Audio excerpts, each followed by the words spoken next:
మీ ఎలాంటి వ్యాపార ప్రకటనలకైనా వెంటనే మా ఛానల్ సంప్రదించండి. అందరికి నమస్కారం, నేను శిరీష. ప్రస్తుతం మనతో పాటు ఉన్నారు ప్రముఖ జ్యోతిష్య వాచస్పతి బ్రహ్మశ్రీ పోతుకూచి చంద్రమౌళి శాస్త్రి గారు. గురుగారితో మాట్లాడతాం. నమస్కారం గురుగారు. ఓం శ్రీ దక్షిణామూర్తయే నమః. గురుగారు, విశేషంగా మరి ఈ మార్చి మాసంలో వృషభ రాశి వారికి ఎలా ఉండబోతుందంటారు? ఎలాంటి జాగ్రత్తలు తీసుకోవచ్చు అంటారు? ఆర్థిక పరంగా, ఆరోగ్యపరంగా ఓవరాల్గా చూసుకుంటే ఎలా ఉంటుందంటారు? అమ్మ, మనకి మార్చి 1వ తేదీ నుండి మార్చి 31వ తేదీ వరకు వృషభ రాశి, ముఖ్యంగా వృషభ రాశిలో ఉన్నటువంటి కృత్తికా నక్షత్రము, రోహిణి, మృగశిర, ఈ 3 నక్షత్రాల వారికి గ్రహస్థితులను కనుక గమనించినట్లయితే ఈ మాసాంతము కూడా, మార్చి మాసాంతము గురుడు రెండో స్థానంలో, శని లాభస్థానంలో, అట్లాగే వీరికి 4వ స్థానంలో ఉన్నటువంటి కేతువు కొంత ప్రతికూల భావాలను ఇస్తూ ఉంటాడు. దశమంలో ఉన్నటువంటి రవి మార్చి 14 వరకు విశేషమైనటువంటి యోగాల్ని ప్రసాదిస్తూ ఉంటాడు. అట్లాగే కుజుడు, రాహువు, వీళ్ళిద్దరూ కొంచెం ప్రతికూల భావాలను ఇస్తూ ఉంటారు 10వ స్థానంలో. అంటే కర్మస్థానంలో ఉన్నటువంటి గ్రహాలు కొంచెం వైవిధ్యకరమైనటువంటి కర్మల్ని ప్రసాదిస్తూ ఉంటారు. అట్లాగే బుధుడు ఈ మాసాంతము కూడా 10వ స్థానంలో ఉండి వ్యాపారపరంగా, వృత్తిపరంగా ఉన్నతమైనటువంటి యోగాలను ఇవ్వడానికి వృషభ రాశికి అవకాశం ఉంది. అయితే మనకి ముఖ్యంగా ఒక మాసంలో ఎలా ఉంటుంది అని తెలుసుకోవాలంటే ముఖ్యంగా 4 గ్రహాలు, అందులో రవి ప్రధానము. వీరికి ఆరోగ్యపరమైనటువంటి విషయాల యందు కొంత ఇబ్బందులు ఎదురవడానికి అవకాశం ఉందమ్మా. ఏది, ఈ వృషభ రాశి వారికి దశమ స్థానంలో రవి ఉండటం చాలా విశేషప్రదం. అంటే ఉద్యోగాలు చేసేటటువంటి వాళ్ళకి కావచ్చు, ప్రభుత్వ రంగ సంస్థల్లో ఎవరైతే ఉన్నతమైనటువంటి స్థితిలో ఉంటారో వాళ్ళు ఎవరైనా కానివ్వండి, అంటే గవర్నమెంట్ రిలేటెడ్ ఉద్యోగస్తులందరికీ కూడా మంచి ప్రమోషన్లు వచ్చేటటువంటి యోగకాలం ఇది అని చెప్పుకోవాలమ్మా. అట్లాగే మిలిటరీ వ్యవస్థకి సంబంధించి రిలేటెడ్ కానివ్వండి, పోలీస్ వ్యవస్థకి సంబంధించిన రిలేటెడ్, లేకపోతే మనకి పనిముట్లు, ఈ రాకెట్లు లేకపోతే విమానాలు తయారు చేసే దాంట్లో ముఖ్యమైనటువంటి యంత్ర సామాగ్రి ఉంటుంది. అది చిప్స్ కానీ, ఎలక్ట్రిక్ వైర్స్ కానీ, ఎలక్ట్రానిక్స్ కానీ, వీటికి సంబంధించింది కానీ, లేకపోతే మెకానిజం పరంగా మెకానికల్గా ఉండేటటువంటి ఐటమ్స్ కానీ, బండ్లు కానీ, వీటికి సంబంధించిన యంత్ర సామాగ్రి ఇవన్నీ కూడా ఇక్కడ రాహు దశమంలో ఉన్నటువంటి రాహుతో బంధింపబడి ఉన్నారు వీళ్ళు. అంటే వీటిల్లో ఎన్నో రకాలైనటువంటి ఇబ్బందులు, యంత్రపరంగా కొంచెం జాగ్రత్తగా ఉండాలి వృషభ రాశి. ఎలక్ట్రిక్ అంటే ఎలక్ట్రీషియన్స్ అని ఉంటారు కదా, గృహంలో కానీ లేకపోతే పెద్ద పెద్ద స్తంభాలపైన ఎలక్ట్రిక్ పనిచేసేవాళ్ళు కొంచెం జాగ్రత్త వహించాల్సిన అవసరం. అటు ఎండాకాలం కావచ్చు, రాహుతో కలిసినటువంటి కుజుడు కొంచెం కొన్ని అపశృతుల్ని కలుగజేసే అవకాశం ఉంటుంది. జాగ్రత్తగా ఉండాలి. ముఖ్యంగా ఏదైనా కర్మాగారాల్లో కానీ, లేకపోతే పెద్ద పెద్ద బండ్ల వ్యవస్థలు సంబంధించినటువంటి వ్యవహారాల్లో కానీ పనిచేసేటటువంటి వాళ్ళు, యంత్ర పనిముట్లతో పనిచేసేవాళ్ళు, అగ్ని సంబంధమైనటువంటి పనులు చేసేవాళ్ళు ఉంటారు కొంత. అంటే కొలిమిలి లేకపోతే కుండలు తయారు చేసేవాళ్ళు కొంచెం ఎండకి జాగ్రత్తగా ఉండాలి, అగ్నితో జాగ్రత్తగా ఉండాలి. అంటే కుజరాహుల యొక్క సంబంధం ఏంటంటే ఇక్కడ కర్మస్థానంలో కొన్ని కర్మలని వీళ్ళకి ఎఫెక్టివ్గా, నెగటివ్ ఎఫెక్టివ్గా వేయటానికి అవకాశం ఉంది. ముఖ్యంగా ఎవరైతే ఈ యొక్క వృషభ రాశి వాళ్ళు ఉన్నారో భార్యాభర్తలు, మరి దాంపత్య బంధం చాలా గొప్పదమ్మా. అందులో వీరికి దాంపత్యపరంగా కావచ్చు, వ్యాపార రీత్యా కావచ్చు, అట్లాగే సమాజంలో, లోకంలో వీరికంటూ కొంత అభద్రతా భావం ఉంటుంది. అంటే ఒక భార్యను చూస్తే భర్తకి, భర్తను చూస్తే భార్యకి 1,00,000 అనుమానాలు, భయాలు, భయ ఆందోళనలో బతికే అవకాశం ఎక్కువగా ఉంటుంది. అంటే మాట్లాడితే ఎక్కడ గొడవ అవుతుందో అని భయం, ఎక్కడ కాపురాలు దూరం అయిపోతాయో అని భయం. అంటే కుజరాహుల యొక్క బంధం అంత గొప్పదం, మంచిది కాదు. గొప్పదంటే మంచిది కాదు, అది 10వ స్థానంలో. అందుకని కొంచెం భార్యాభర్తలు కమిట్మెంట్ అవుతూ, ఇష్టమున్నా లేకపోయినా కొంచెం కన్వీనియంట్గా ఉంటూ, జాగ్రత్తలు పడుతూ, ఓకే మన గ్రహస్థితి కొంచెం బాగాలేదు, జాగ్రత్తగా ఉండాలి అనే సదుద్దేశంతో ముందుకు వెళ్ళాలి తప్ప, ముఖ్యంగా ఎవరైతే భాగస్వాములు ఒక వ్యాపారంలో భాగస్వామ్యం చేస్తారో వారు కూడా ఏంటంటే కొంచెం ఆర్థిక లావాదేవీల విషయాలలో కానీ, వ్యాపారం చేసేటప్పుడు లాభం రాలేదని చెప్పి ఒకళ్ళ మీద ఒకళ్ళు మాట అనుకునే వాళ్ళు కూడా ఉంటారు. ఇదంతా నువ్వు సరిగ్గా మాట్లాడు, నీకు సరైనటువంటి చతురత లేదు, నువ్వు హార్ష్గా మాట్లాడుతావు, అగ్రెసివ్గా మాట్లాడతావు అని ఒకరికొకరు మాట్లాడుకోవటం వలన వాళ్ళల్లో ఒక రకమైనటువంటి కోపావేశాలు పెరిగే అవకాశం ఉంటుంది. మూర్ఖత్వమైనటువంటి మాటల తీరుతో వాళ్ళ యొక్క వ్యాపారంలో భాగస్వామ్యాన్ని వాళ్ళే కూల తీసుకునే పరిస్థితి ఉంటుంది. కాబట్టి కొంచెం వృషభ రాశి వాళ్ళు ధనపరంగా కాకుండా గ్రహస్థితి కొంచెం ప్రతికూలంగా ఉంది కాబట్టి జాగ్రత్తగా ఉండాలి. దాన్ని తెలివిగా మార్చుకోండి. కోపాన్ని, ఆవేశాన్ని కొంచెం ఆలోచనగా మార్చుకోండి. చిరునవ్వుతో మాట్లాడుకోండి ఒకరికొకళ్ళు. అది భార్యాభర్తలు కావచ్చు, లోకంలో వ్యాపారం చేసేటప్పుడు అవతల వ్యక్తి మీరు 10 రూపాయలు చెప్పారనుకోండి, అవతల వ్యక్తి ఎందుకు ఇది 4 రూపాయలేగా అన్నారనుకోండి, వీడికి తెలుస్తుంది ఆ బాధ. ఒక్కసారి కోపంతో రైజ్ వచ్చేస్తుంది వాడికి. ఎందుకంటే కుజుడితో కలిసి ఉన్నాడు వ్యాపార బుధుడు. అక్కడ ఏమవుతుందంటే మీరు వాళ్ళు మాట్లాడే తీరును మార్చుకోవాలి అంతే. కంపల్సరీ వాళ్ళు కొనటానికే వస్తాడు కదా, కొంచెం మార్చుకోవాలి. అంతేగాని రఫ్గా సమాజం చూస్తే వాడు వెళ్ళి 10 మందికి అంటిస్తాడు ఈ వ్యవహారాన్ని.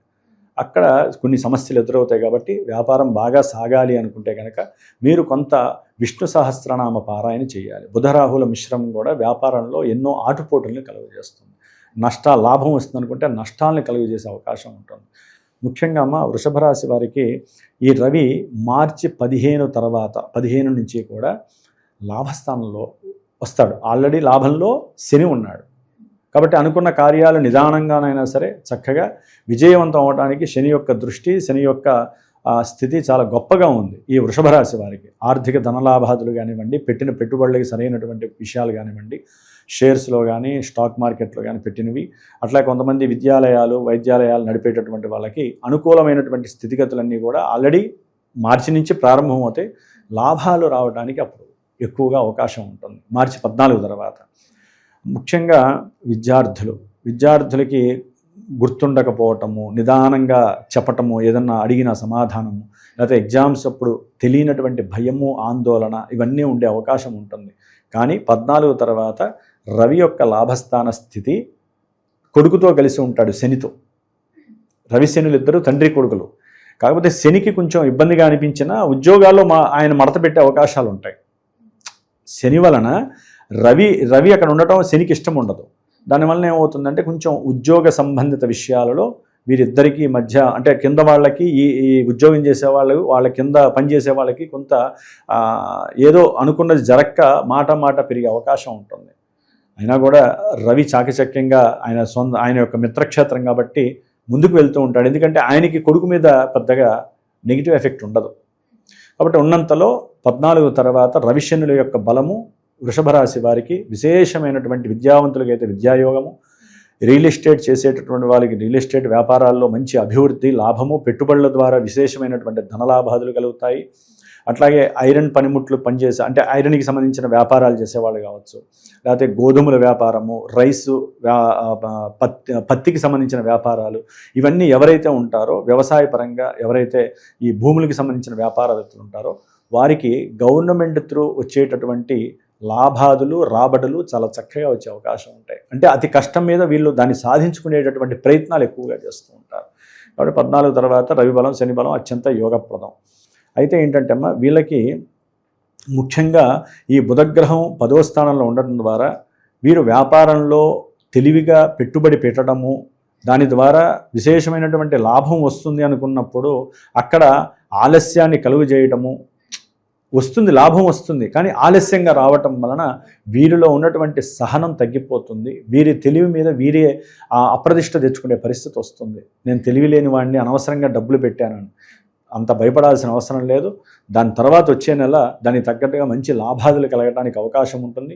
ఏదైనా తెలివితో గనక వీరు గనక చేసే పని యందు సరైనటువంటి నిమగ్నత గనక పెట్టినట్లయితే గనక వ్యాపారంలో దూసుకు వెళ్ళగలిగేటటువంటి పరిస్థితి అయితే వీరికి ఉంటుంది. విద్యార్థులు, ముఖ్యంగా వృషభ రాశికి సంబంధించిన విద్యార్థులు మాత్రము గణపతికి కాస్త ప్రతి బుధవారము లేదా ప్రతి ఆదివారము కాస్త గణపతి అష్టోత్తర పూజ చేసుకోవటం, ఏది దేవాలయంలో కానీ ఇంట్లో కానీ. ఉండరాళ్ళు కాస్త బెల్లం వేసి ఉండరాళ్ళలో నైవేద్యం పెట్టేసేసి 10 మందికి పంచి వీరు కూడా భుజించారనుకోండి, జ్ఞానం పెరుగుతుంది, విద్యలో ఆటంకాలు ఉండవు, తల్లిగారి యొక్క ఆరోగ్యం బాగుంటుంది. వృషభ రాశి వారికి తల్లిగారి ఆరోగ్యం బాగుండాలంటే గణపతిని ఆరాధించాలి. కేతుగ్రహ స్తోత్రాన్ని నిత్యము 70 సార్లు చదవండి. ఫలాశ పుష్పశంకాసం తారకాగ్రహమస్తకం రౌద్రం రౌద్రాత్మకం ఘోరం తం కేతుం ప్రణమామ్యహం. ఈ మంత్రాన్ని ఒక్కటి చదవండి.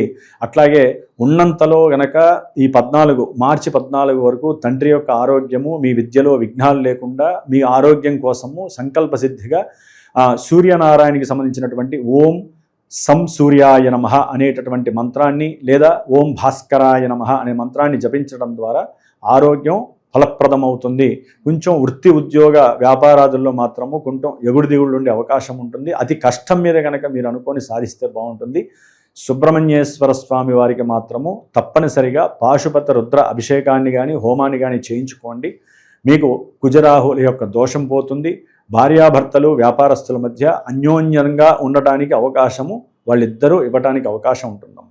ఎందుకంటే మనకి దాదాపుగా జూలై వరకు కూడా ఈ వృషభ రాశి వారికి కొంచెం కాలసర్ప యోగ దోషం ఉంది. కాబట్టి దీనివల్ల కొన్ని ఇబ్బందులు ఎదురే అవకాశం ఉంటుంది. మనం ఎన్ని చేసిన పూజలు కొంతవరకు మనల్ని తప్పడాయిస్తాయి. కాబట్టి సాధ్యమైనంతవరకు వీరు ఏదైనా సరే దత్తాత్రేయుడు గుడికి వెళితే ఏంటంటే ఆర్థికంగా పెంచుకోవడానికి బాగుంటుంది. ఎందుకంటే గురువు కూడా చాలా సహకరిస్తున్నాడు. మార్చి 11 నుంచి గురుబలం ఇంకా ఎక్కువ అవుతుంది వీళ్ళకి.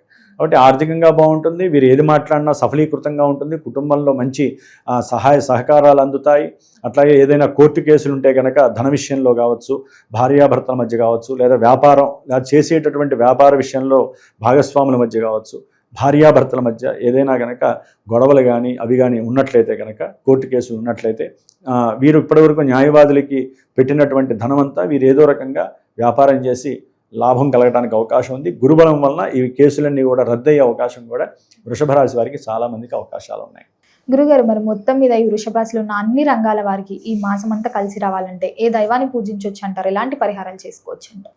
అమ్మ, కర్మస్థానంలో ఉన్నటువంటి రాహువు ఇట్లా కేతువు చతుర్థము, అట్లాగే కుజుడు కలుస్తున్నాడు. కాబట్టి వీరు కుజరాహు కేతువులకి సంబంధించినటువంటి సుబ్రహ్మణ్యేశ్వర స్వామికి అభిషేకము ప్రతి మంగళవారము తప్పనిసరిగా ఈ నెల రోజులు కూడా 4 వారాలు రాని 5 వారాలు రాని చక్కగా వెళ్ళి చేసుకోవటము, లేదా ఇంట్లోనైనా సరే ఈ కుజరాహు కేతువులకి సంబంధించినటువంటి స్తోత్రాల్ని వారు 70 సార్లు 180 సార్లు పారాయణ చేసుకోవటము, లేకపోతే ఇవేమీ చేయలేమండి అనుకుంటే ఎరుపు అక్షతలు కలిపి చక్కగా స్వామివారికి అష్టోత్తరాలను చేసి వీలుంటే మధ్యలో ఎవరైనా బ్రాహ్మణ్ణి పిలిచి సర్పసూక్త పారాయణ చేయించుకొని వీళ్ళు మీరు అడిగినటువంటి అన్ని విషయాలకి సంబంధించి ఉన్నాయమ్మా దీంట్లో.